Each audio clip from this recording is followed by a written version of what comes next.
Now line and surface integral.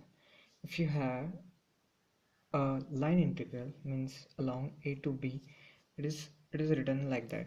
Line integral of a, if a vector is there, dl along the line dl, which makes an angle theta, is equals to a to b magnitude of a cos of theta and dl. Similarly, if we close this surface means like this, and we are going along the path L, this is L path a to b, a b a, then we can write a closed line integral.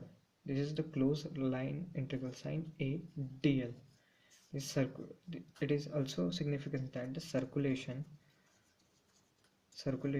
of a around L. This is how line integral.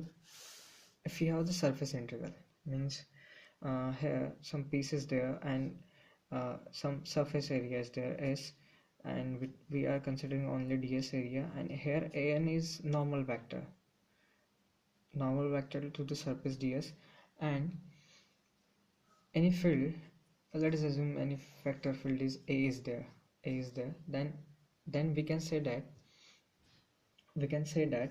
the flux through this surface is given by a ds, this is a ds, a dot ds means this is the surface area, this is surface integral of a, and ds is the that much of area. Okay, this is how we can write the surface integral.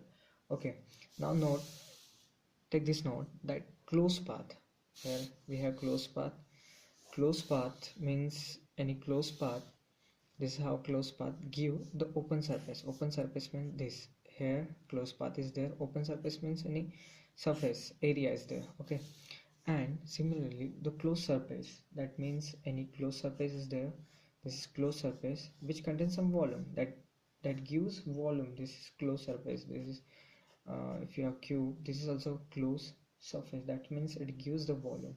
We can relate like that, double integration, this double is equals to, or we can write it in single, is equals to volume, it gives the volume. Okay, this is how the relation. Now um, this is all about the line surface integral. Okay,